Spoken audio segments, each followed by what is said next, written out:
Zdravím vás, přátelé, já jsem Pavel Adventurer a dneska spolu zažijeme velké dobrodružství. Půjdeme tady dolů k moři, vlastně na pláž, půjdeme krásnými olivovými hájemi a prozkoumáme to. Chtěl bych tam jít tak na 2 noci kempovat a bude to takový trošku survival. Je tam spousta bylinek a budeme tam prostě pobývat hezky v čisté přírodě. A jinak tady vlastně jsem u mého kamaráda Elsena, tady z Pitcheras, který má super ubytování, kde tady vlastně jako bydlím a mi se teda moc líbí, jak tady má ty 2 orly, to znamená Albánie, Šiptaria, vlastně země orlu, takže pojďte, jdeme.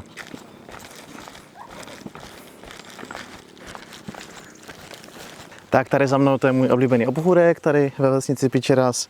Je to vlastně největší obchůdek, který tady je a je vlastně úplně nejblíž tady vlastně, kde bydlím tady. Takže tady si chodím nakupovat základní potraviny. Nemají tam jako žádný velký výběr jako v supermarketu,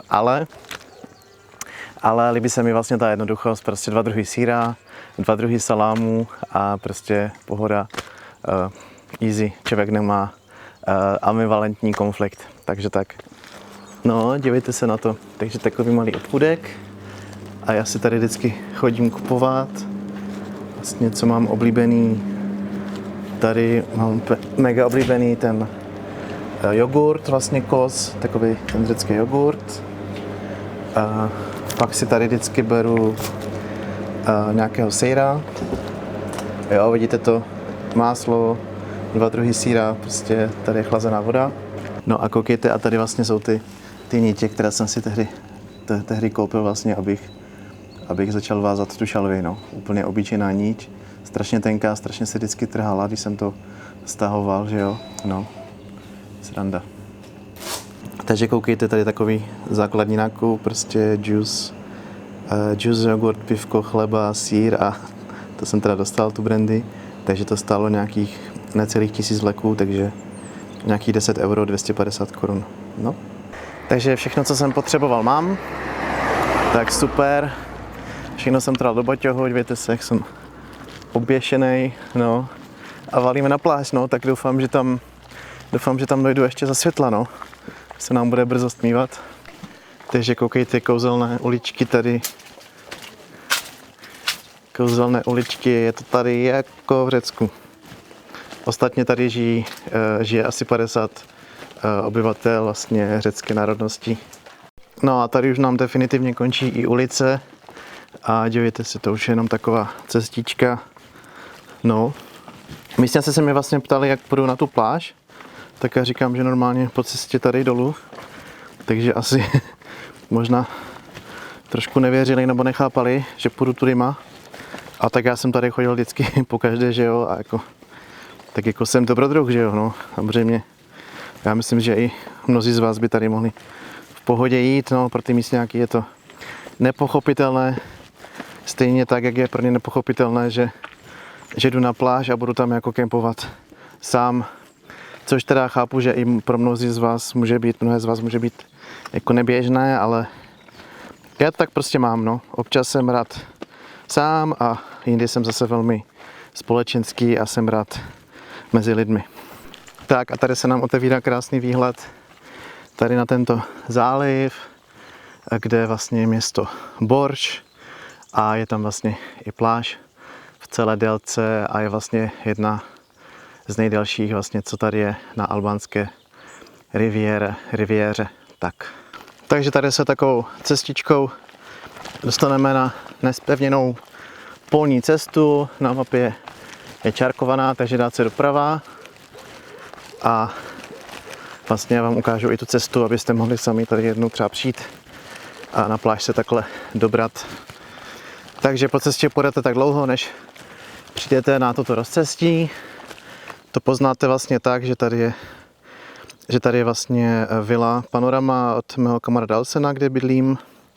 Takže tady cesta pokračuje dále doprava vlastně a vede vlastně až do města Borč. No a já se dám tady doleva a touto cestou přímo dolů k moři. Hezky. Takže sluníčko už nám definitivně zapadlo. Už je za obzorem. Dneska máme pod mrakem, takže ten východ nebyl až tak dokonalý, jako bývá občas. Ale i tak nádhera, dívejte se zase tady neobydlené řecké ostrovky u Korfu. No a jak je vlastně vidět a teda spíš hlavně slyšet, tak je to taková džungle. Je tady samozřejmě spousta ptáčků, tvrdlíka, tady spousta zvířat vlastně tady v Albánii. Jsou tady hodně kuny a samozřejmě kočky, spíše blíže vesnici.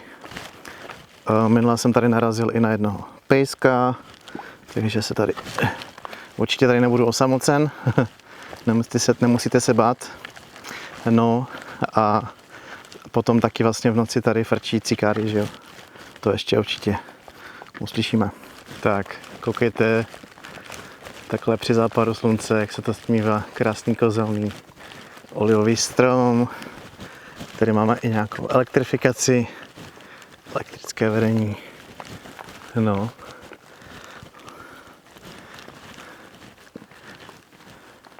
Tak a tady už jsem došel do místa, kde už jde slyšet moře, jak krásně šumí, příliv, odliv, nádhera.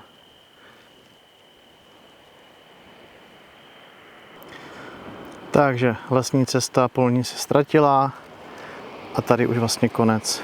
Jdeme jenom takhle, takovou úzkou pěšinkou, hezky terasama oliv až k moři. Tak, a jsme tady. Tady teče takový potůček, takže to tady překročíme a od moře už nás dělí jenom pár metrů. Tady vlastně si potom dám chladit pivo do potoka, který je dost chladný. Tak, který vlastně vytéká, je to nějaká podzemní voda, která vytéká o něco vejš.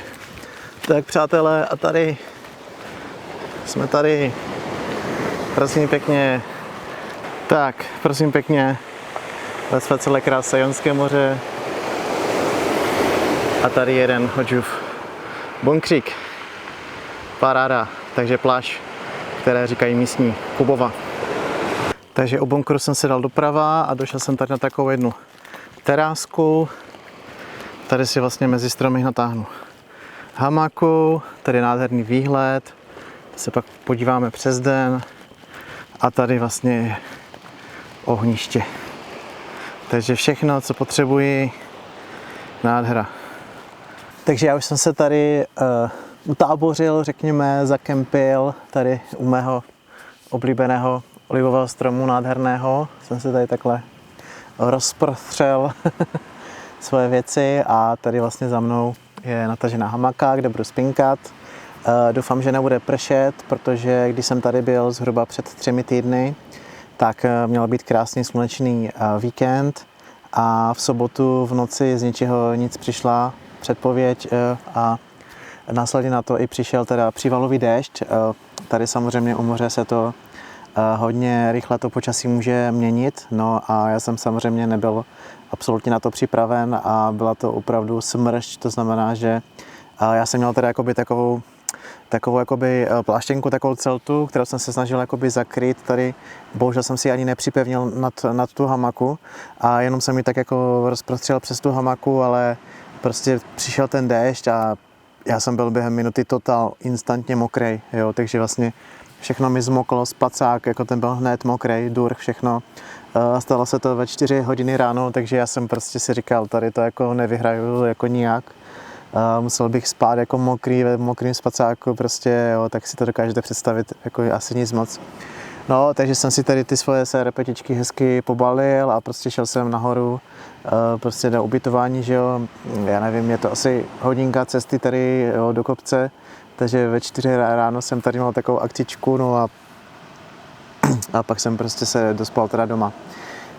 Předpověď na tento víkend vlastně by měl být v pohodě, je teda jako více oblačno, což vůbec nevadí. Aspoň není takový jako hic, je příjemných 20 stupňů přes den, takže nádhera. No a Takže jsem tady takhle, stan jsem si nebral, který tady jako mám, mohl jsem si ho vzít, nebral jsem si ho, doufám, že nebude potřeba a že to tady zvládnu. Takže super, jsem tady utábořený a já teďka jdu pro dřevo a udělám si ohýnek a na něm nějakou dobrou večeři. Tak jo. Jo, ještě jsem vám vlastně chtěl říci, že po cestě dolů teda z kopce jsem jako dost se spotil, takže jsem se musel jako hned převlíct, ono tady v těch subtropech prostě. Když se člověk hýbe pomalu, tak je v pohodě, ale prostě jako maká nebo nese na zádech těžký baťoch s jídlem a tak podobně, takže převlíkačka tady, no. Takže já teda dřevo rozdělávám, netrápím se s nějakým papírem, že bych nosil, ale mám vlastně i takový lihový vařič a vlastně takový tuhý líh. Takže já vždycky vezmu tu jednu tabletu a takhle jednoduše si rozdělám ohýnek. No. Jako nedělám to jak v pravěku, že bych tady o sebe třel 2 dřívka, jo. To prostě jako zase už jsme trošku pokročili a prostě něco, co se dá, prostě způsob, kterým lze rozdělat ohýnek rychle. No a na to naskladáme větvičky. Takhle hezky to rozjedeme. Když to občas jako nejde, tak těch tablet dám samozřejmě více, že jo, a pak se to tady hezky roztvoří. A už to jede, koukejte na to.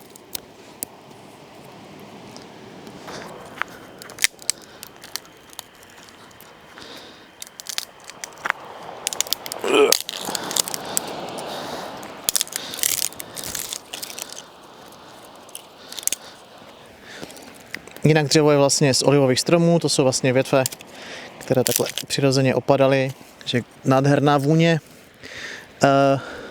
hořícího olivového dřeva, která nelze přenést objektivem kamery teda. Ale já věřím, že mnozí z vás si najdou cestu do Albánie a třeba inspirovaní mnou zkusí některé věci, které vám tady ukazují ve všech videích ze seriálu projektu Pavel dobývá Albánii. Dobytí divoké Albánie.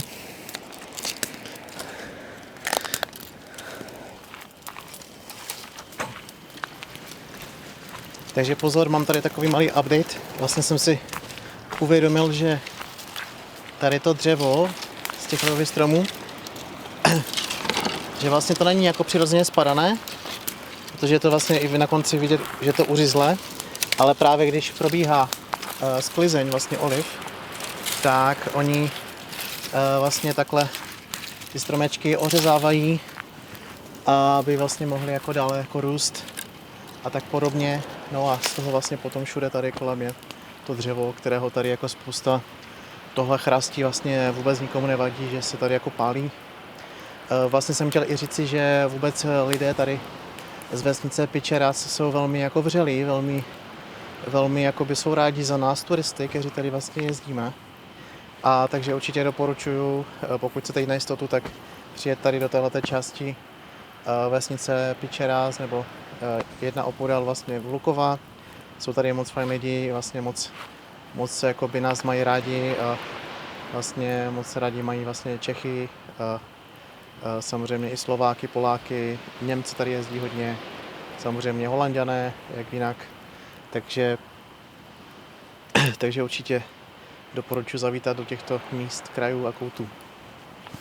Takže já už jsem po večeři a teďka jsem si tady vlastně přišel, na pláži jsem se dal doleva, to znamená, že jsem šel na jih a asi po necelém kilometru jsem tady došel ke Studánce, kde si tady vlastně naberu vodičku na pití. No, takže koukejte tady vývěra podzemní vody. Já mám tady takový 3-litrový vák. No, nádherná křišťálově čistá vodička podzemní.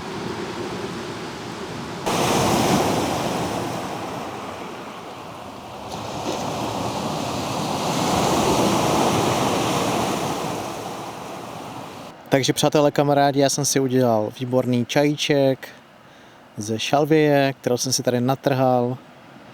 Pak jsem si dal ještě druhou večeři a dal jsem si můj oblíbený jogurt s cashew máslem a datlema. Zavolal jsem si s kamarádem, kecali jsme asi 3 hodiny, nádherně jsem si odpočal, vlastně odpočívám. Vlastně minulý víkend jsem pracoval, poslední vlastně 10 dní jsem pracoval, takže pro mě to je teďka takový hodně odpočinkový a co víc si přát, než tady být u ohýnku, ležet na zemi, odpočívat, pokecat s kamarády, prostě vypnout. Takže tento víkend užívačka, odpočinek, no. Naslouchám tady vlastně koncertu moře, řekněme. Je to vlastně takový harmonický zvuk, který léčí, který uklidňuje a celkově tu přírodu si tady moc užívám. Takže já vám i sobě přeji dobrou noc a uvidíme se zítra. Tak zatím papa. Jo a ještě jsem vlastně chtěl říct, máme už po úplňku, ale měsíček ještě pořád hodně svítí, tady osvětluje a samozřejmě teda to bude noc plná hvězd, 5 Million Star Hotel, jak se říká, 5 milionový hvězdičkový hotel a nádherné vlastně otevřené nebe bez jediného mráčku, takže úplně užívačka a věřím, že i zítra bude takhle jasno a sluníčko a tak dále. A teď jsem viděl pádat hvězdu, tak co víc si přát, tak jo, dobrou noc.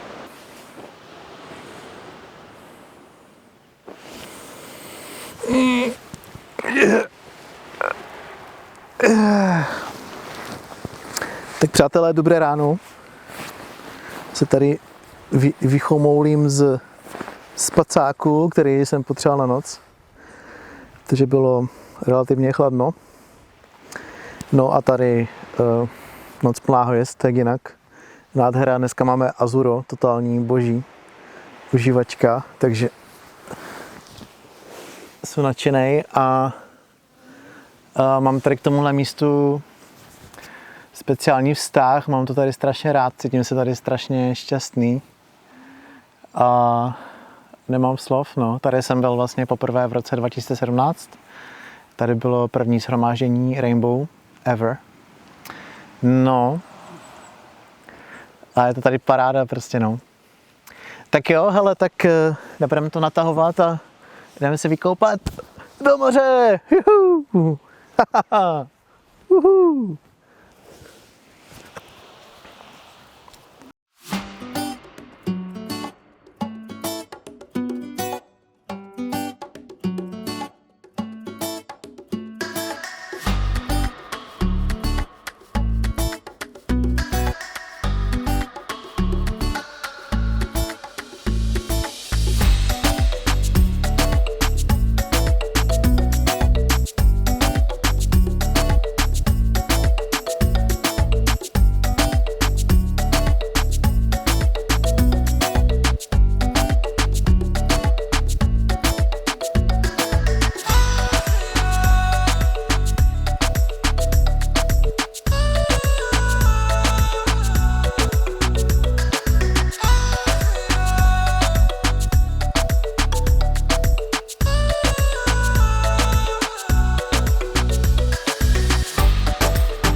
Koukněte se na ten krásný výhled tady na moře.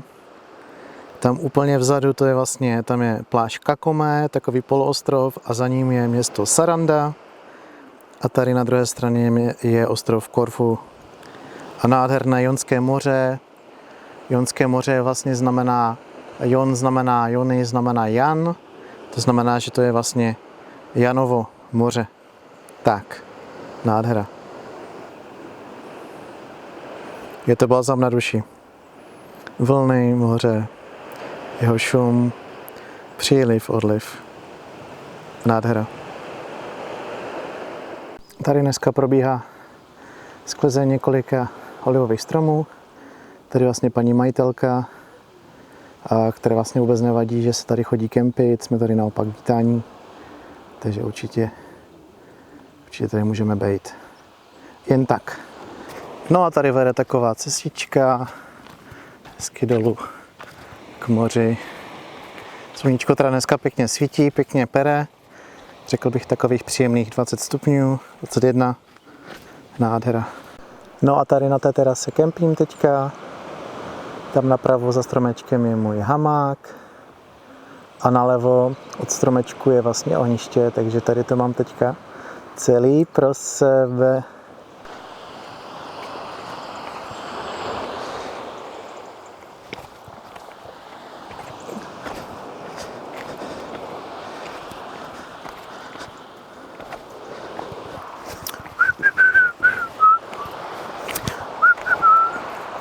A když jsem šel na půdu pro hrábě, ležel tam dědek na bábě.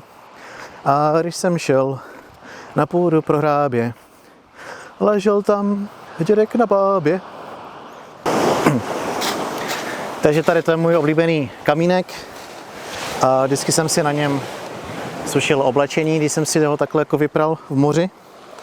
A nebo případně i tady vlastně vytéká ten potůček. Takže paráda. No.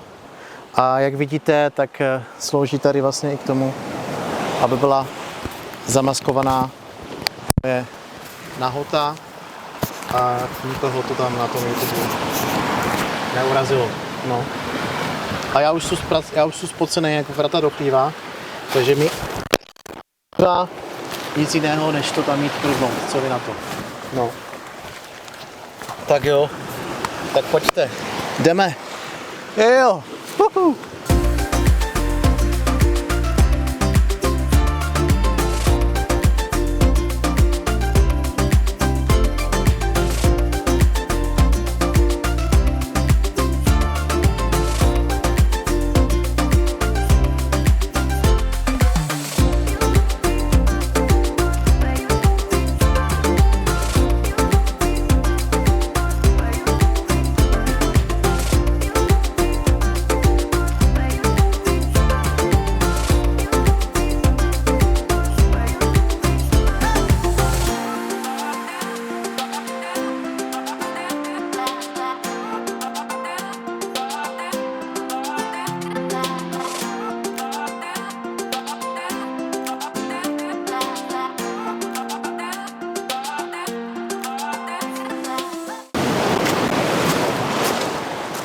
No přátelé, tak to byla užívačka totální, dneska je moře klidné, krásně jsem si v něm zaplaval, vyčvachtal se. Teda vlastně jak ta pláž je oblásková, tak je tam jako dost těžké vejít, protože tam jsou takový velký balvany a špatně se potom jde. Takže já vlastně dělám v principu to, že vlastně do toho moře tak nějak nastoupím a pak si jako do něj hned lehnu a už prostě jakoby plavu. A stejně tak vlastně i vystupuji, ale jinak za mě úplně totální boží a musím teda i říct, že jsem tak jako vypozoroval a mám ten pocit, že to moře není ani tolik slané. To znamená, že vlastně když na mě ta slaná voda uschne, tak to není jako nepříjemné, jo. Takže to je určitě taky za mě velké plus. No, tak to bude asi pro tuto chvíli všechno. Paráda, díky moc.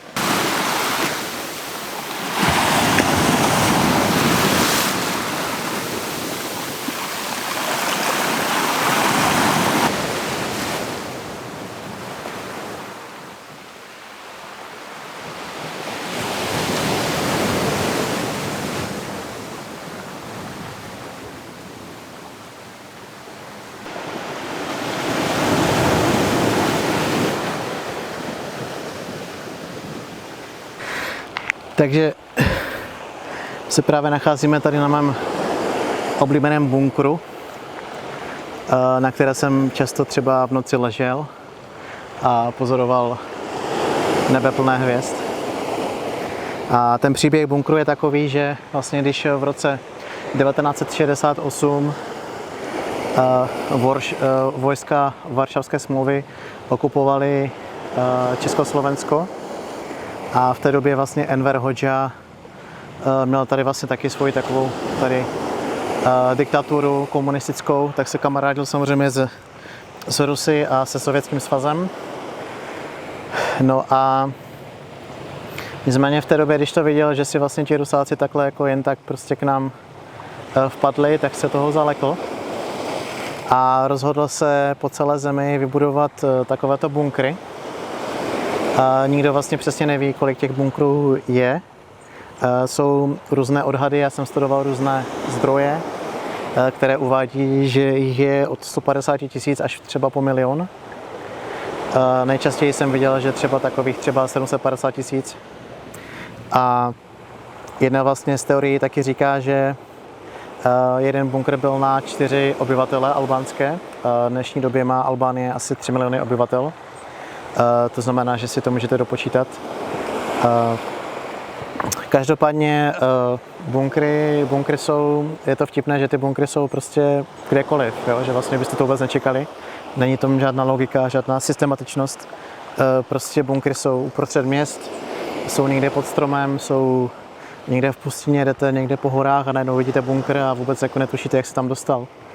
Jo, je vůbec otázkou, jak tolik vlastně betonu vlastně dostali do všech těch míst po celé té zemi. Každopádně stávající premiér Albánské republiky Edi Rama, který je vlastně mimo jiné i umělec, tak a je to vlastně bývalý rektor univerzity v Tyraně, tak vlastně nějakou dobu nazad zahájil takový projekt, který se jmenuje Bunker Art. A je to vlastně jakási iniciativa, že si ty bunkry můžou jakýmkoliv způsobem artisticky stvárnit. To znamená, že lidé je začali pomalovat po celé zemi a mají dnes různé podoby. A podobně taky vlastně si ty bunkry našly své využití. Tady to je vlastně taková standardní velikost a pak jsou ještě jako o něco větší. A v těch větších bunkříkách vlastně různí umělci taktéž z Albánie vlastně si tam udělají různé podniky, takže třeba v jednom bunkru je vlastně tetovací salon. No, pak jsem taky třeba viděl, že si z bunkru udělala paní kavárnu a tak podobně, takže jako vlastně kreativě se meze nekladou. No. Takže toto je v podstatě příběh tady těch Hodžových bunkříků. No a tady se koukněte, tady jsem našel nějakého malého krabíka, který tady asi nějakým způsobem vyšplhal, ale záhy teda asi i zahynul, takže už to má teda bohužel za sebou, ale nádherný krabík, no.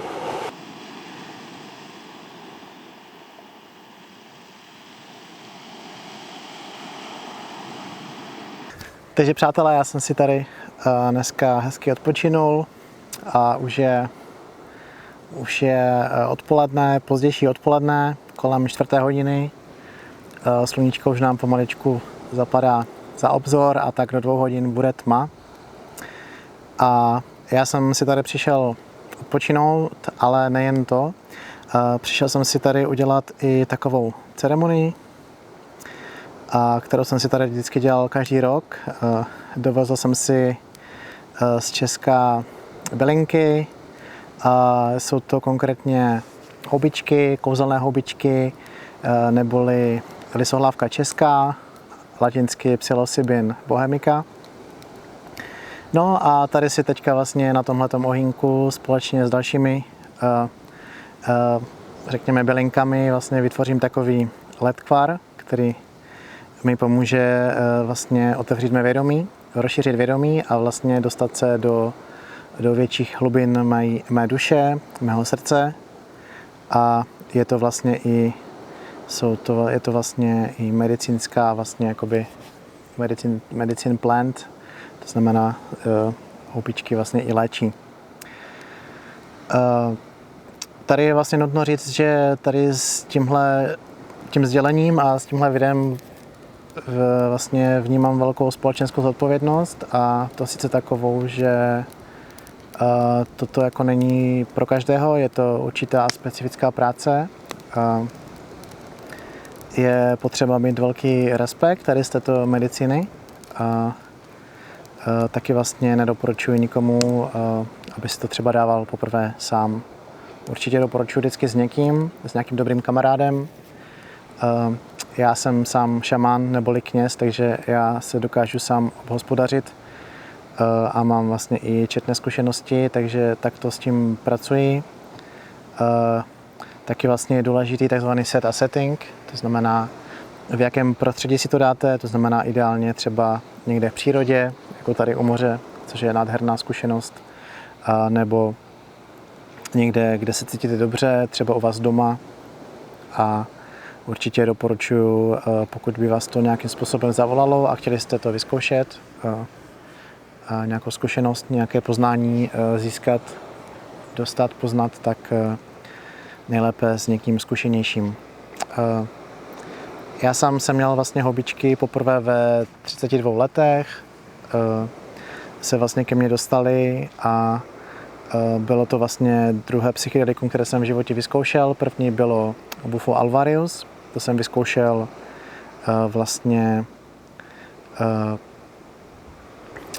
v únoru, vlastně tuším v únoru roku 2018, a o půl roku později na podzim se ke mně dostaly rysohlávky, takže jsem asi nějakých 20 takhle snědl a vlastně jsem zažil osvícení.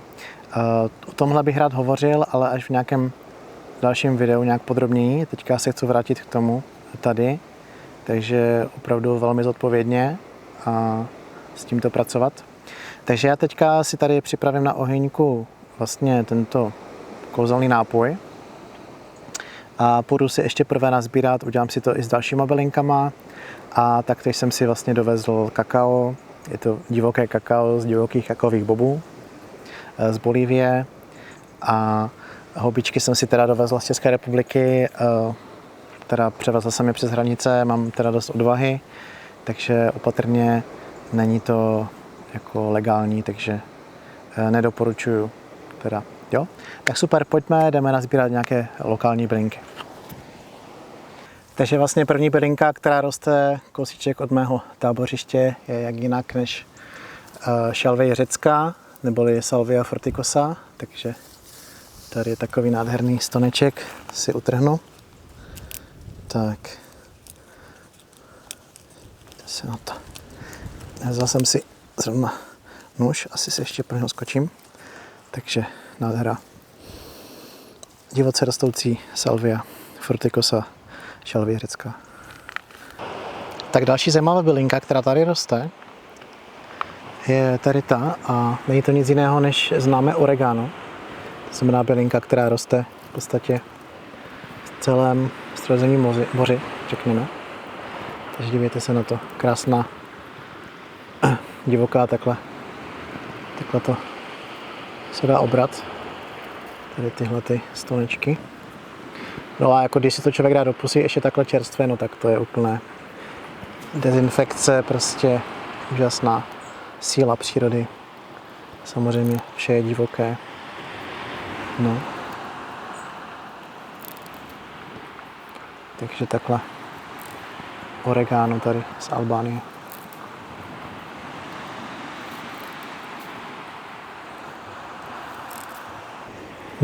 Takže něco takového.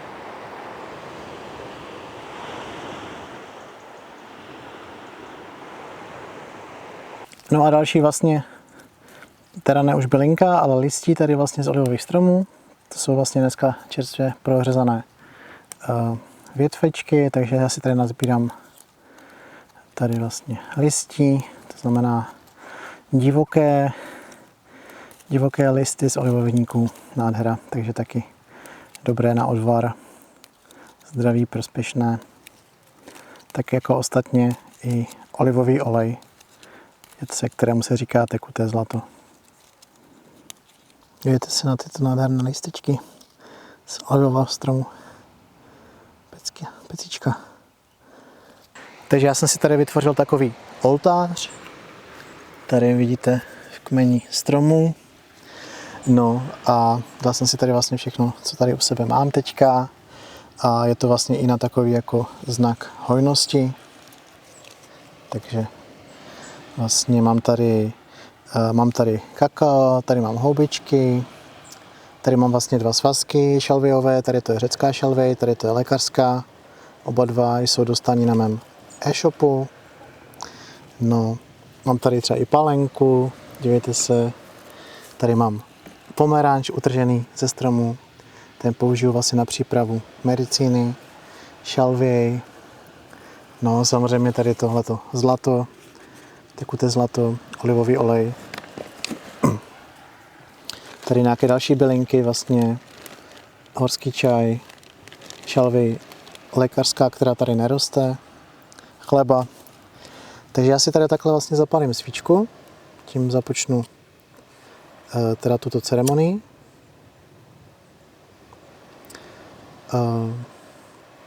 Je to dobré hlavně, když si děláte ceremonii uvnitř nějakého pokoje, prostoru. Vlastně svíčka vlastně pomáhá čistit prostor a udržovat ho bezpečný. Stejně tak vlastně jako šalvěj na vykuřování takhle.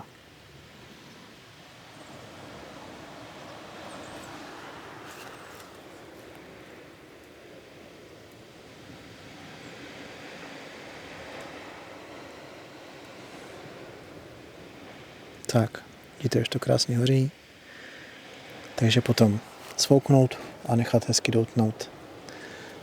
Takže žehnám tomuto prostoru, nechť je očištěno. Prosím všechny bytosti, aby mě přijali a aby mě chránili. Děkuji za přijetí přírody, stromečku olivového, krásného starého. Takže šalvějka na očištění prostoru. Teda hlavně spíš se to používá jako uvnitř místností, týpí, jakéhokoliv útvaru. A vlastně takhle můžete navnímat i a očistit sebe, své vnitro takhle lehkým inhalováním kouře. Si takhle hezky očistit. Případně někdo druhý vás může takhle očistit ještě s vlastně pírkem, nějakým ptačím pírkem. No, šalvějka nádhera, neuvěřitelná, krásná, citronová chuť, má takovou jemnou ženskou energii. Tak, no a mě ještě volá i tady tahle ta druhá šalvějka, takže já taky vyzkouším. Tu jsem vlastně teďka onedatoval tady kousíček daleko v Logarském národním parku. Tam jsem ji našel, že tam rostla. Takže každá ta šalvěj má trošku jinou esenci. Je to vlastně jiný botanický druh. Taky nádhera. Síla přírody, divokost, čistota, přirozenost.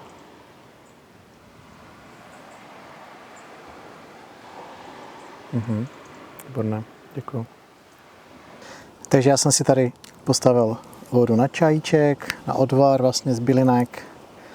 Takže teďka ho tady postupně takhle naplním. Takže šalvěj řecká.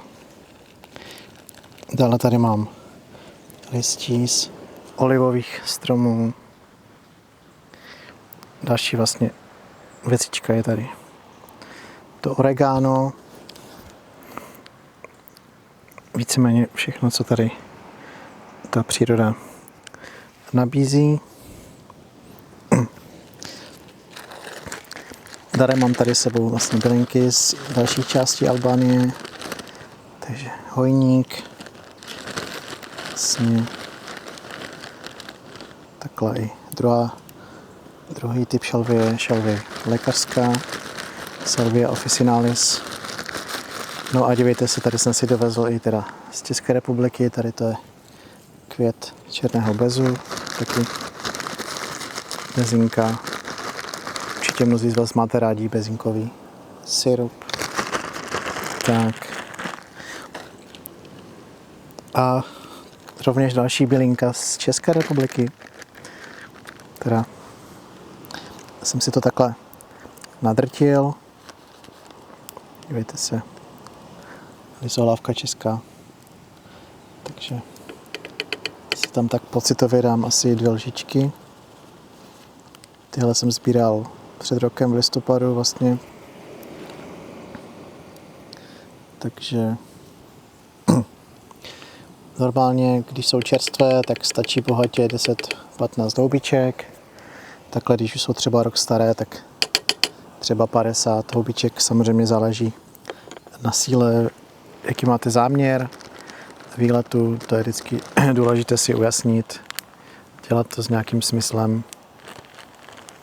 Nějaké jako, tady toto není o nějakém jako rekreačním užití. To je opravdu jako práce na duchu, na těle. Je to nějaké poznání. Tak, dále tady mám kakao. Dívejte se na to. Krása.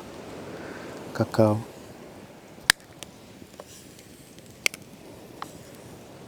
Kakao s houbičkama je velmi zajímavá kombinace, kterou jsem vyzkoušel tento rok. A kakao je taky velmi zajímavá medicína, taky má velmi zajímavou esenci, jako ducha.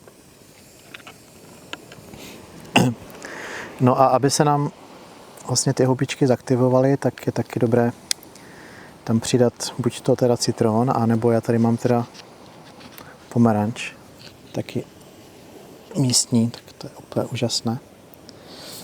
Že vlastně kyselina citronová takhle aktivizuje houbičky. Tak, dívejte se na to. Krásný pomeranč, akorát je tady z toho hoří ruka. Tak. No. A normálně, když si dělám houbičky, tak si právě dělám odvar z houbiček, takže dáme vodu, taky ideálně nějakou studánkovou, čistou. No a potom teda ten určitý počet houbiček, takhle zakapat citronem, nechat to chvilku a potom vlastně uvařit, přivést k varu. A ta chuť těch houbiček není bůh ví jaká, takže ještě taky je dobré třeba tam dát lžičku medu. A pak už se dá říct, že to je i jako, že to má nějakou chuť. Tak. Takže já jsem si tady našel ještě lepší místečko. No a takhle hezky si to budu míchat. Hezky. Ať se nám to všechno, ať se nám kakao hezky roztopí a všechno vlastně se v té vodě takhle hezky vyluhuje, přivede k varu, odvaří. Tak, nádhera. Tak, dívejte se, jak se to hezky rozjelo. To je formol. Tak, krásná černá hnědá barva kaká. Takže já teďka jenom takhle na krajíček. No, už to bude hotovo. Dívejte se na to. Ještě mi teda napadlo trošku si to osladit, co se třeba sladí kakao taky medem. Tak já tam takhle šoupnu pár datlí. No, vlastně to nechám takhle nějak trošku rozvařit. No, a vlastně můžou i ty fiky odsaď. A proč ne? Prostě je to trošku jako když vařil pejsek a kočička, chápu, ale víte co? A je to. Jinak můžu taky ještě takhle očistit kouřem, vlastně třeba jihoameričtí indiáni, když vlastně třeba si vaří ayahuasku, tak rostlině i zpívají. Vlastně se jí takhle snaží naladit, sladit, aby se hezky propojila. Takže nějaké medicínské písně, taky je to dobré. Taky je dobré třeba tomu kakao poděkovat. Děkuji kakao. Děkuji, že přes mnoho rukou bylo kakao dovedeno až ke mně. Děkuji všem bylinkám, které tady jsou, které rostou, které jsem si natrhal i jinde, všem potravinám. Děkuji za hojnost, děkuji, že mám co jíst, co pít, že nestrádám, že mám kde bydlet. Takhle vlastně děkuji, vyjadřuji vděčnost za vše, co mám, děkuji za krásný vztah s rodičema, děkuji za to, že mám autíčko, jak jsem jí řekl, kde bydlet. Děkuji za všechny mé kamarády, děkuji za vizi, děkuji, že mě baví to, co dělám. Děkuji, že jsem našel svoji cestu po mnoho letech hledání se. Takže děkuji za můj rodný jazyk. Děkuji za národ, do kterého jsem se narodil. Děkuji za nádhernou Českou republiku, nádhernou přírodu, nádherné hory, řeky. Děkuji za bezpečí, které je vytvářeno vlastně horama, které jsou kolem České republiky. Děkuji za mír v České republice. A děkuji za všechno, co jsem nevyslovil. Amen. Ta kombinace vlastně kaká a houbiček je velmi zajímavá. Takhle duchovně vlastně houbičky symbolizují vlastně děti, protože když rostou houbičky, tak jich roste hodně pospolu. Takže to je vlastně naše vnitřní dítě a kakao, je to mama kakao, takže je to vlastně ta žena, ta země, to znamená ženský princip, to znamená vnitřní žena. Takže když si třeba uděláte houbičky s kakaem, tak vlastně do sebe přijmete vlastně dva principy, vlastně vnitřní ženu, nebo se vám aktivuje vnitřní žena a vnitřní dítě a takhle se to může i hezky propojit. Mi to vlastně i při jedné takovém sesi vlastně uzdravilo vztah mezi mým vnitřním dítětem a vnitřní ženou. A taktéž to vlastně i polečilo vlastně vztah k mojí mamince, protože vnitřní žena se vztahuje ke vztahu k mamince, vnitřní muž se vztahuje ke vztahu k tatínkovi a vnitřní dítě se bude taky třeba jednou vztahovat k mým dětem. Takže všechny tyhle vlastně tři principy, které jsou v nás, je důležité vlastně vyživovat, hrát si. Vnitřní dítě potřebuje hravost, občas potřebuje čokoládu, občas potřebuje pozornost, občas potřebuje dělat lumpárny a tak podobně vlastně. Takže máme takovou vnitřní rodinu. Tak, já si myslím, že už to bude asi víceméně hotovo. Tak. Takže kaká jsem tam dal vlastně jednu tabulku, což je nějakých 60 gramů. Takže ono to je i dost jako pro to tělo výživné. Jinak si to teďka tady sleju do takového poháru, jak by řekli Slováci. No, samozřejmě nebudu potom konzumovat nějaké listi, když vlastně taky mohu. Ale takhle si to hezky sleju. No a budu si to popít. Tak, dívejte se na to. To je medicína. Pro tělo a pro duši. Tak. Tak jak jsem říkal, tak je dobré a možné i medicíně a duchům všech rostlin zaspívat. Takže tady mám jednu takovou kakao písničku, která je ze španělštiny a byla přeložena do češtiny.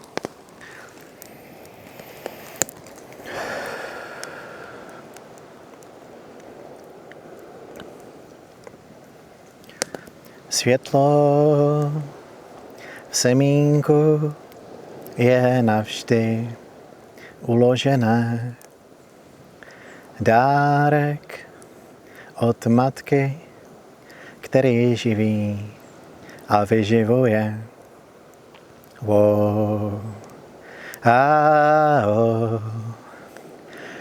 Mama kakao to ví.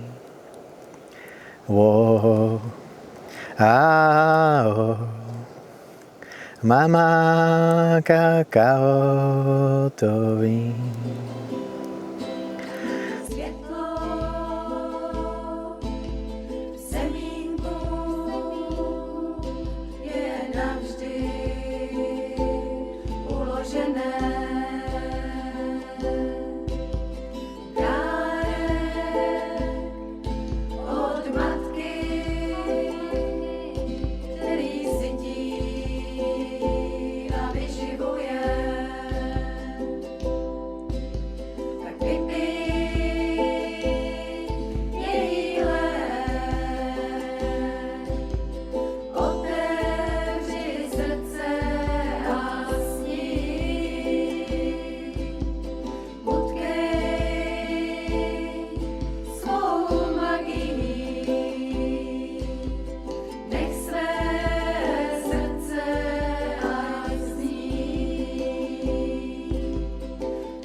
Při vlastně podívání těchto medicín, tak dělám taky vlastně různé další, provádím další různé modlitby.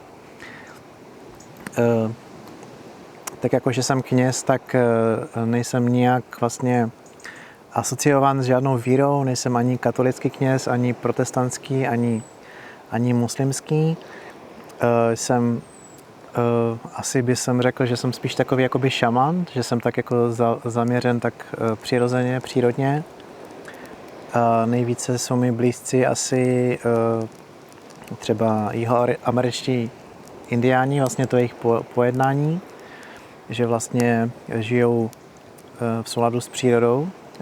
Když tam vlastně přijeli kolonisté Španěláci, tak vlastně řekli, že tito lidé žijí in Deos, což znamená jako v Bohu. In je v a Deus je Bůh, takže od toho vzniklo slovo in Deus, Indián. A to znamená vlastně, že žijou vědomě v souladu s přírodou, aniž by ji poškozovali, v harmonii. A já sám jsem měl tu čest a možnost se podívat vlastně letos v únoru do Kolumbie. A navštívili jsme taktéž i indiány Kogi a to byla velmi nádherná zkušenost. A taktéž jsem si vlastně od nich dovezl třeba tu kapsičku přes rameno, kterou nosím. Takže nádhera. Pak jsem vám vlastně ještě chtěl říct vlastně něco k ohni. Oheň je vlastně jeden z 4 elementů, teda můžeme říct i z 5, pakliže budeme počítat i prostor. To znamená země, oheň, voda a vzduch. A tento element, ten oheň, je vlastně velmi léčivý, jednak to jeho teplo. Asi to znáte, když třeba v létě, v zimě máte vlastně třeba teplo z radiátoru. Je to úplně jiné teplo třeba, než když si zatopíte třeba v chatě o víkendu v kamnech, že jo, takže je to úplně vlastně jiné teplo. Taktéž vlastně je to velmi léčivé, když se díváme do toho ohně, do těch plamenů, protože vlastně ten plamen vlastně v sobě obsahuje všechny barvy, když to řeknu, všechny barvy duhy. To znamená, je to velmi léčivé pro zrak, pro tělo, vlastně ten oheň, ta jeho energie. Pardon. Ještě takové hezké přirovnání. Trošku se zabývám i astrologií, ale nechci se do toho teďka moc pouštět. Každopádně oheň, tak jako element ohně. Máme vlastně v horoskopu 3 znamení v tomto elementu a tím je beran, lev a střelec. A vlastně beran je to vlastně první znamení zvěrokruhu a beran je vlastně takový jako vznětlivý, horlivý, impulzivní. A možná, že mnozí z vás, co jste berani, tak se v tom poznáváte. A vlastně beran je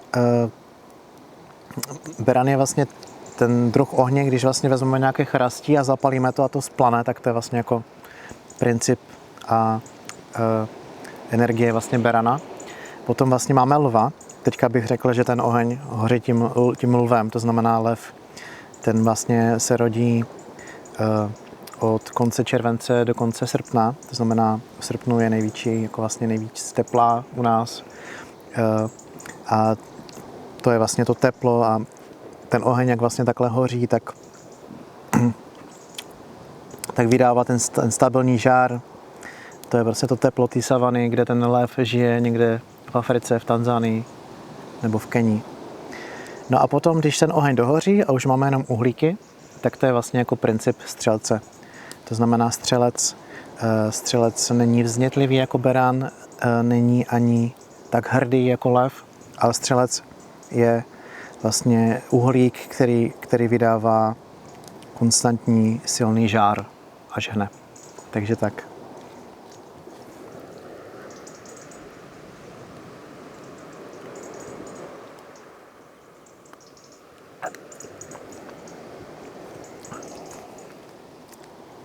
Takže určitě dělejte si ohně, co nejvíc můžete, táboráky, kdekoliv, na chatě, na táboře, na zahradě před domem.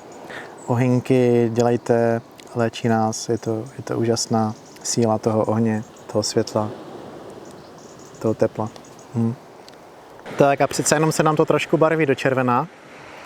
Takové nádherné červánky dneska v podvečer vytváří sluníčko ve spolupráci s mraky.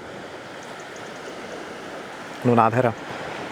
Já jsem úplně zapomněl na tu modlitbu, takže teďka bych ji rád přinesl. Je to vlastně aramejský otčenáš, o kterém hodně hovoří i Jaroslav Dušek a díky němu jsem se o něm dozvěděl a naučil se jej. Ty jenž zrozuješ, Otče a Matko kosmu, soustřeď v nás své světlo a děj k užitku. Svou vládu jednoty stvoř teď. Tvá jediná touha pak snaží působí, jak ve všem světle, tak ve všech jeho formách. Dopřej nám náš denní chléb a vhled, tolik, kolik potřebujeme každý den. Uvolnila na chyb, které nás svazují, jakož i my pouštíme z rukou vlákna, jimiž držíme viny ostatních. Nedej, abychom sklouzli na povrch věcí, ale osvoboď nás od toho, co nás zdržuje. Z tebe se rodí vůle vševládnoucí, život a síla k činu. Píseň, která vše odívá do krásy a obnovuje se od věku do věku. Amen. Takže podle pramenu vlastně tuto modlitbu vyslovil Ježíš Kristus, Ježíš nazarecký král izraelský, který v té době mluvil aramejským jazykem. Umím kousek této modlitby i v tomto jazyce. Abhun dbašmája, netkarašmach, tejtej malkutach, nechvej cianach ajkána, dbašmája avparha, havlan lahma cukánan, jaumana. Alam, amin. Amen.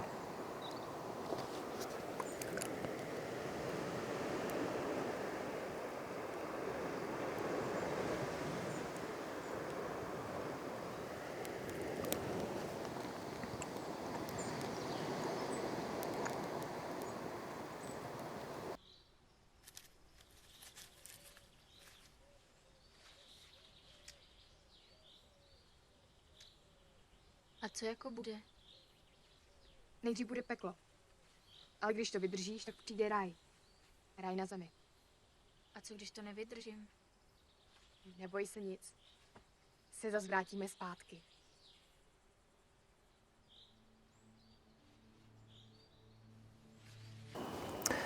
Buďte zdraví, bratři a sestry. Já jsem se díky houbičkám a v nemalé míře i kakao dostal do požehnaného stavu.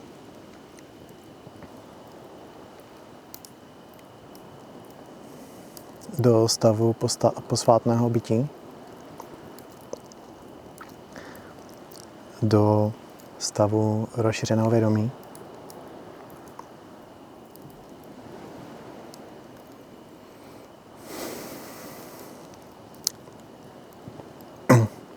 Toto jsou velmi intimní momenty, které jsem se rozhodl s vámi sdílet.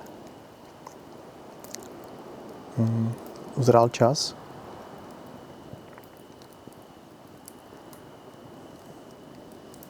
Navnímal jsem si a nacítil, že uzrál čas. Rozhodně musím říci, že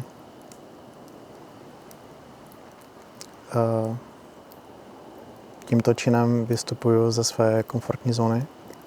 Není to pro mě snadné.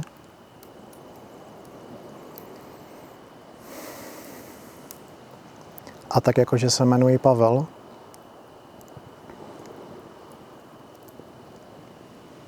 z řeckého jména Paulus, skromný a pokorný, tak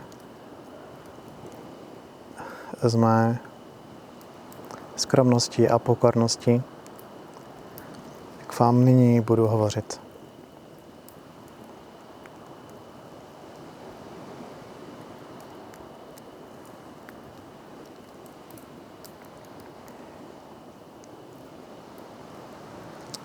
A trošku se stydím. Jsem stydlivý muž.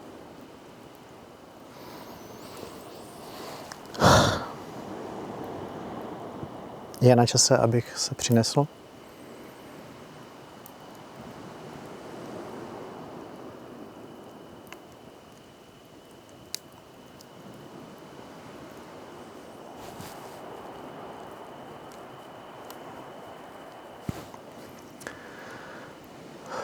Drazí bratři a sestry, slyšte, prosím, mé sdělení.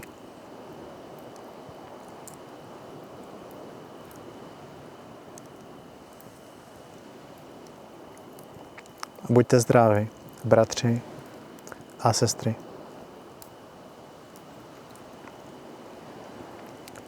Já jsem Bůh a Pavel je můj posel. Pavel je posel Boží. Je to moje vůle. Bůh k vám promlouvá skrze Pavla. Jediné, co je potřeba, je to přijmout.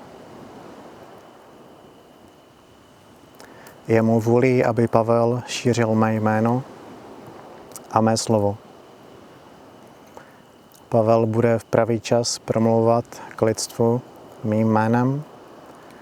Pavel bude v pravý čas přinášet lidstvu proroctví.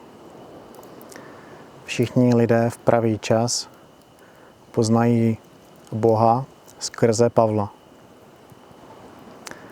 Pavel přišel na zem šířit mír. Pavel je požehnáním pro lidstvo.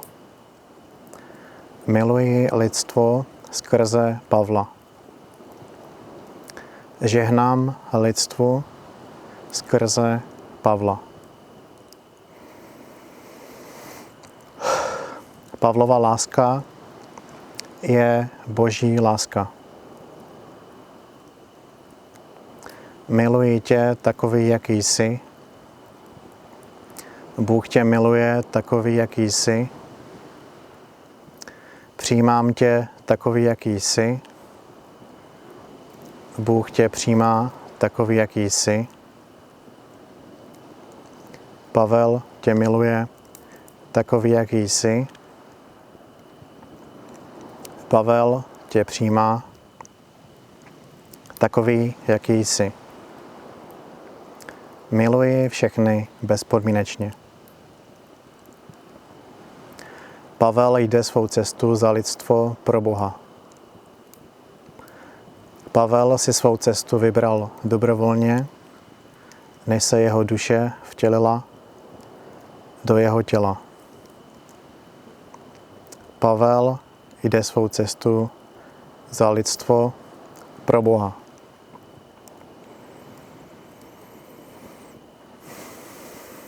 Já jsem jediný, který všechno stvořil, všemu vládnu a vše se děje tak, jak já si přeji. Já jsem všude, všechno vším, ve všem, pořád, každý a navždy, od věku do věku. Je mou vůlí, aby lidstvo bylo na cestě domů, na cestě k Bohu a všechny duše v pravý čas spočinuly v mém klidu. Slyšeli jste slovo Boží.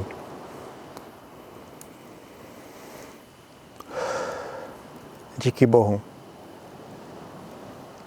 Sláva Bohu. Chvála Bohu. Ježíš, Maria, Josef. Pochválen buď Ježíš Kristus. Hare Krishna, Hare Rama, Hare Shiva, Hare Shanti.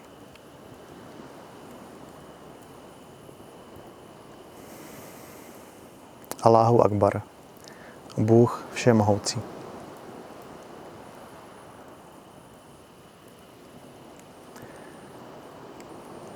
Nechť jsou všechny bytosti šťastné.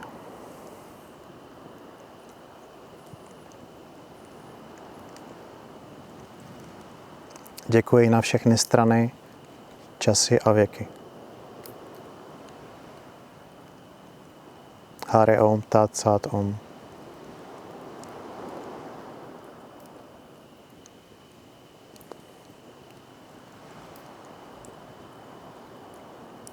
Subhan Allah, Alhamdulillah.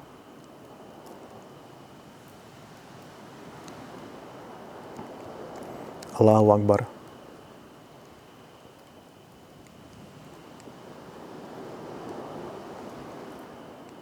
Děkuji za vyslyšení.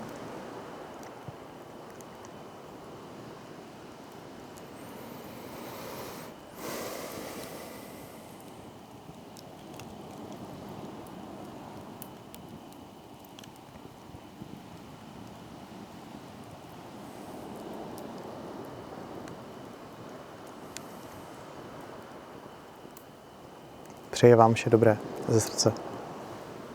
Buďte šťastní.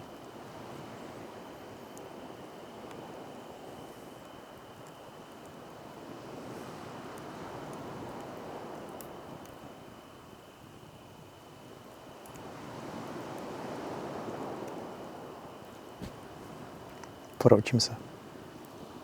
Moc. Miluji vás. Děkuji.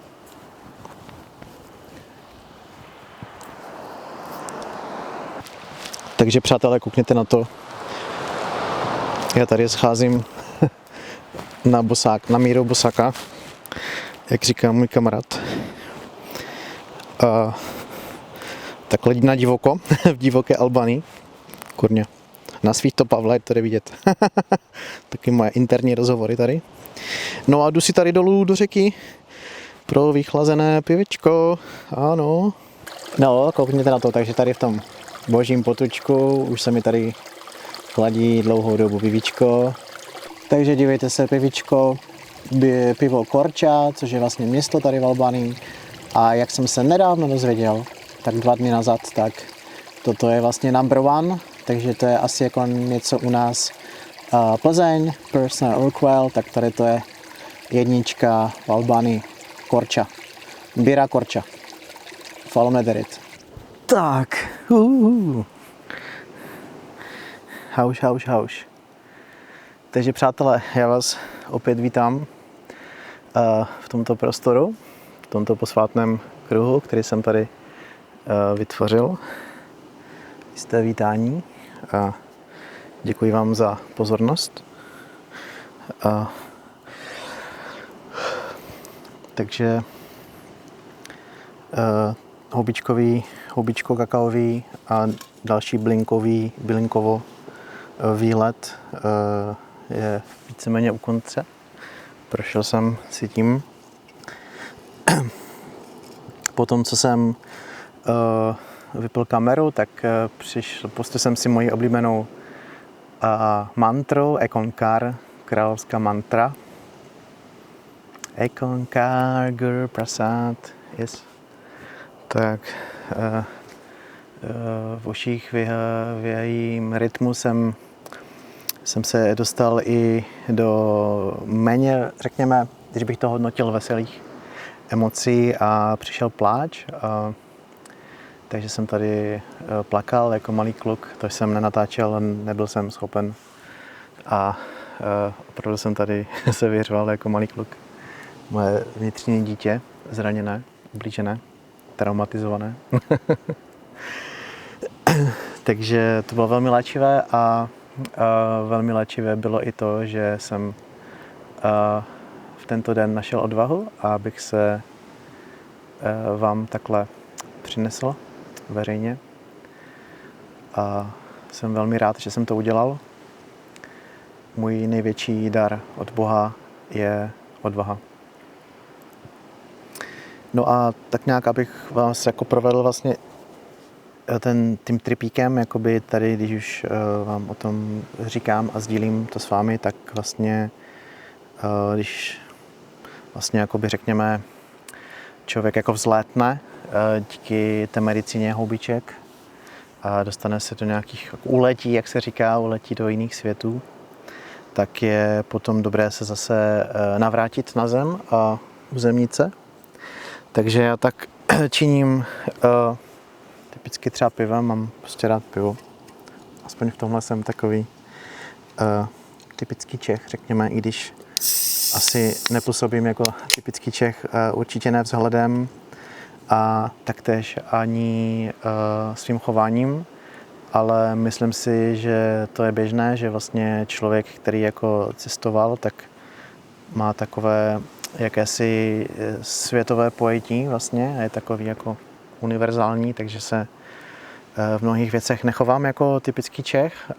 Nicméně jsem se v České republice narodil, vlastně v té době ještě Československu, v roce 1986 a do tedy české rodiny, nebo moravské, řekněme,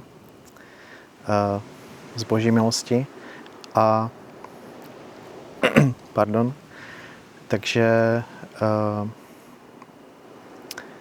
jsem se narodil do tohoto rodu Klega a národu českého, moravského a slezského, chcete-li, do České republiky a jsem za to moc vděčný. Jsem moc vděčný za mé rodiče a vlastně bych jim chtěl i touto cestou poděkovat i veřejně, když jsem tak učinil mnohokrát osobně. I na mé první přednášce, kterou jsem udělal, když jsem se vrátil z mé cesty stopem kolem světa, nebo stopem do Afriky, tak v kulturním domě města Hlučína.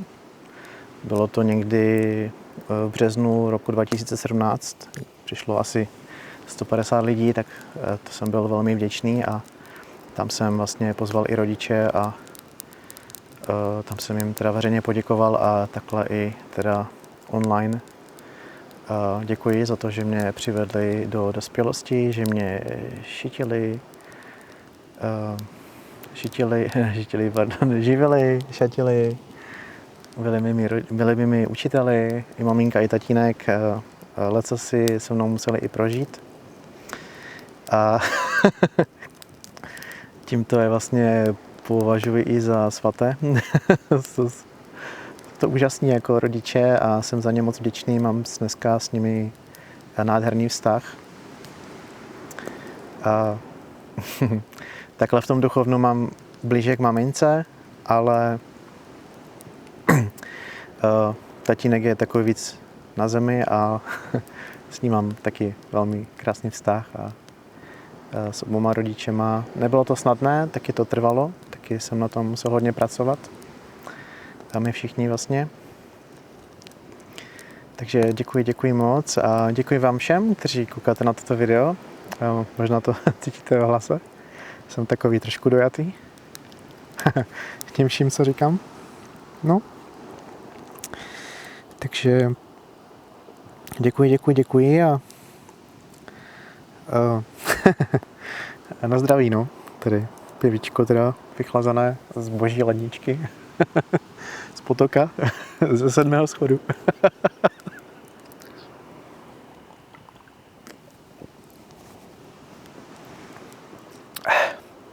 Život je hořký bohudík. Takže si myslím, že tolik, co jsem měl na srdci.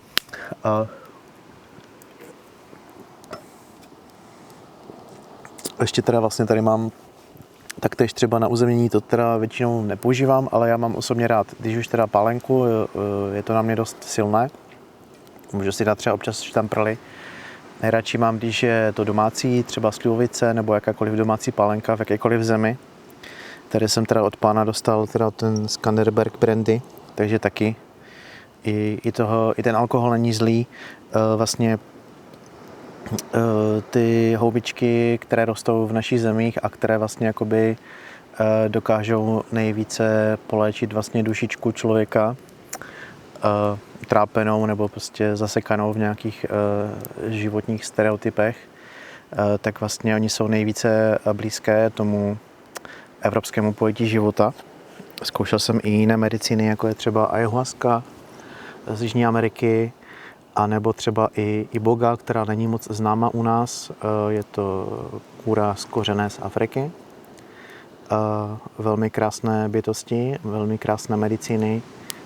Nicméně myslím si, že pokud teda by to někoho z vás volalo, tak asi nejsnadnější bude začít s těmi lisohlávkami, které rostou u nás a jsou stavěné pro nás. Vlastně jakoby, tak jak jdeme tím životem, tak ta cesta občas je nesnadná, takže občas si člověk potřebuje ulevit. U nás teda hodně lidé vlastně buď to kouří cigarety, nebo pijí alkohol, to je takový jako běžný úzus. Je to prostě běžné pro naší starší generaci, teda hlavně. Mladší generace už třeba pracuje více s marihuanou a pak třeba řeší své nesnáze i třeba dalšími, řeknu v tuto chvíli už jako drogami. Houbičky za drogy nepovažuju, to je prostě medicína z přírody. Marihuana taktéž.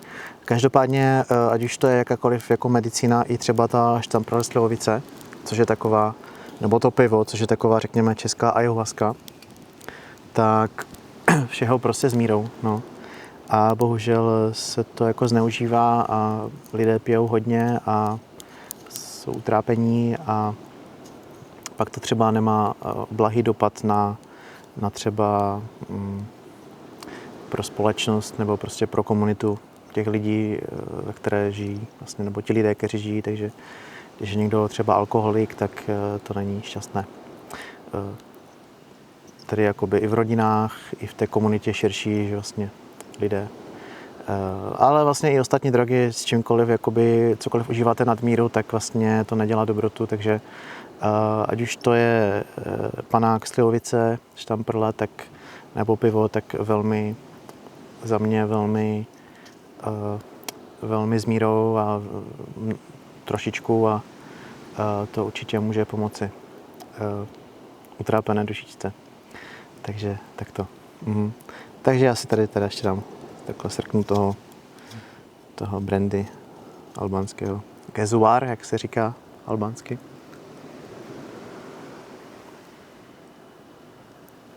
Na zdraví. Dobrý. Mám taktéž rád i třeba tu albánskou raki.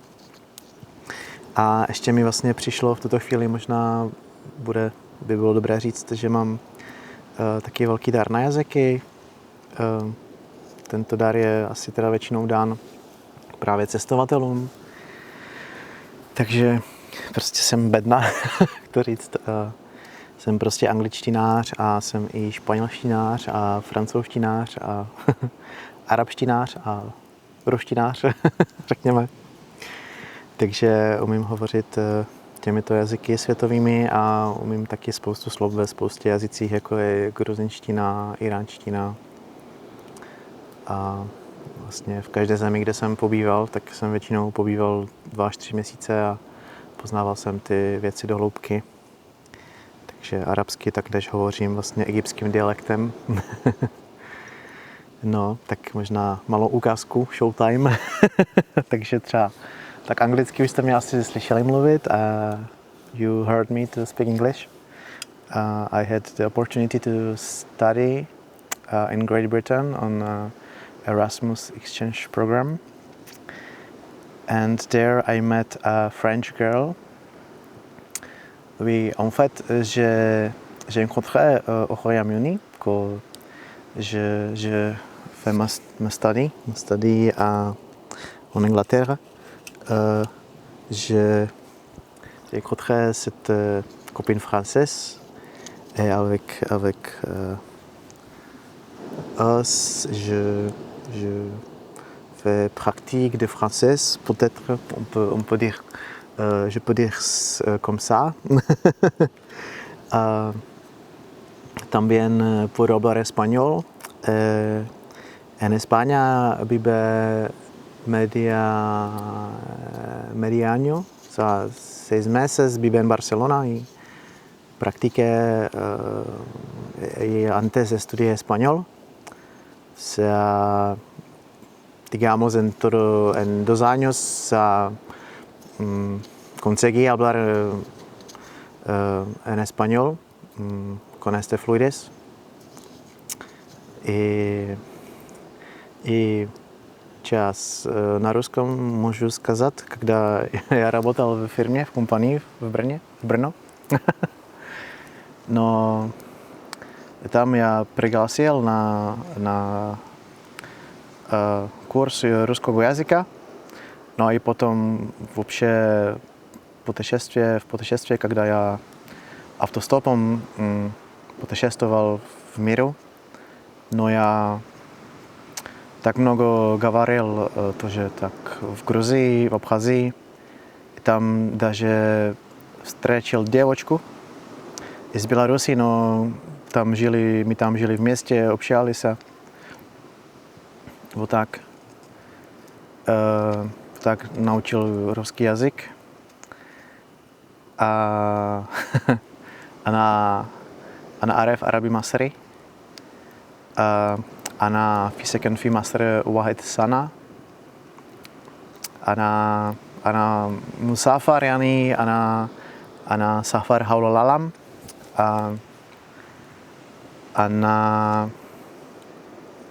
أنا سافر كتير يعني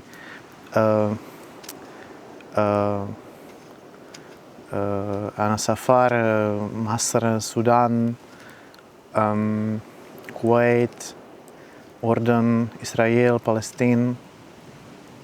أنا سافر كتير. Takže každopádně nejraději teda hovořím českým jazykem.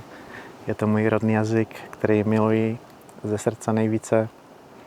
Hovořila takto na mě moje maminka, když jsem byl mlád, vyrůstal jsem jako miminko. A taktéž teďka se učím albánskému jazyku. Miredita, Čkemi, Šumír. Julutem, Juktu, Pičeras, Vlora, Albania, Štiperia. Une duo Šiperin.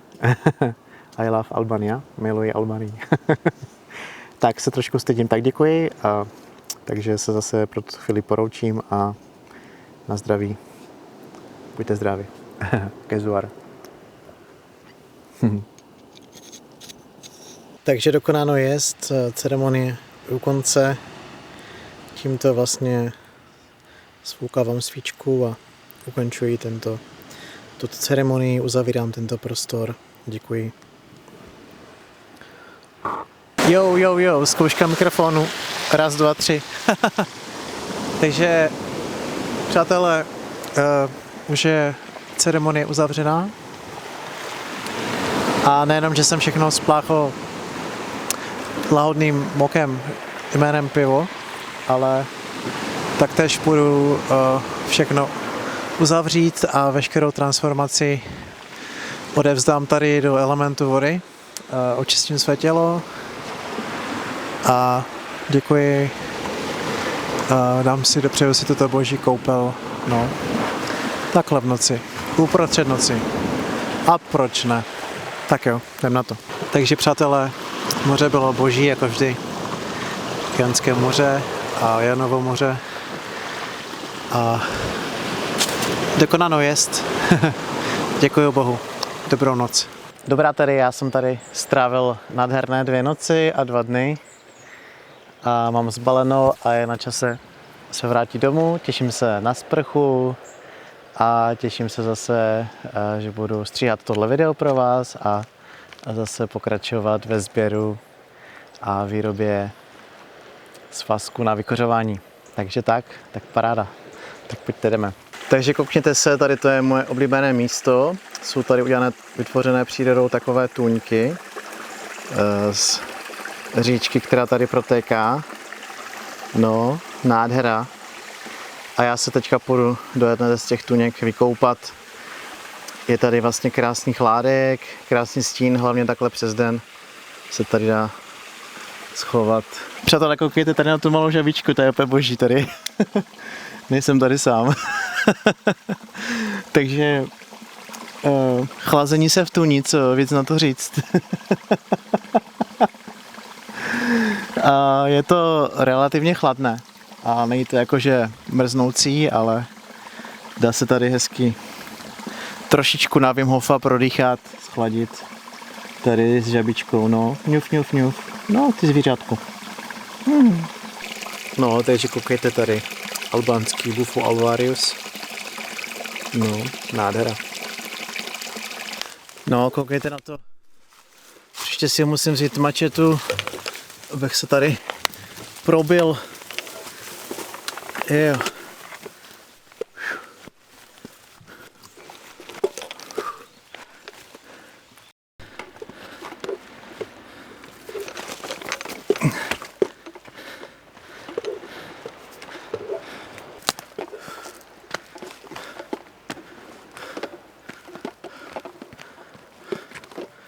Cestou, necestou, polem, nepolem, jedu za tebou svým malotraktorem. No tak to je paráda.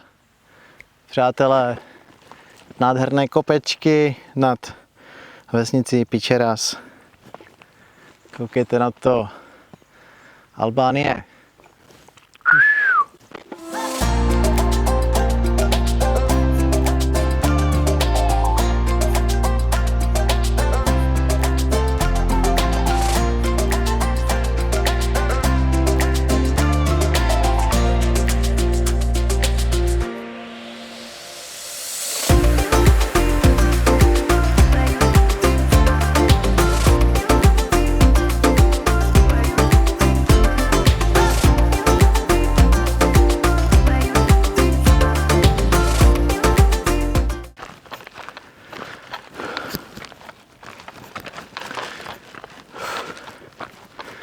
Teda řeknu vám,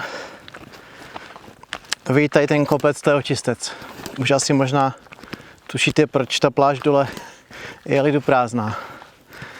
Tyjo, teče země jak z vola, spocený jsou jak vrata od chlíva. A on ten život je nejlepší, když stojí za hovno.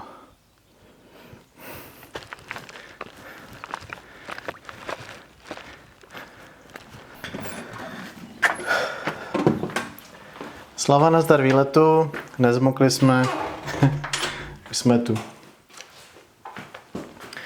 Tak jo, super, sudu mám, tímto ukončuji toto video.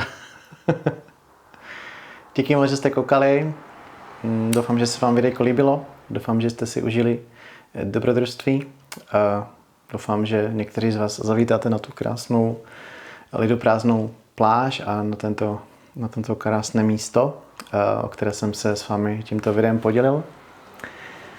A kdybyste mě chtěli podpořit, tak budu moc rád jakýmkoliv způsobem, nejlépe tak, že si dáte tohle video právě teď na váš Facebook. Díky moc, mějte se krásně a uvidíme se brzy u dalšího videa. Pa, pa.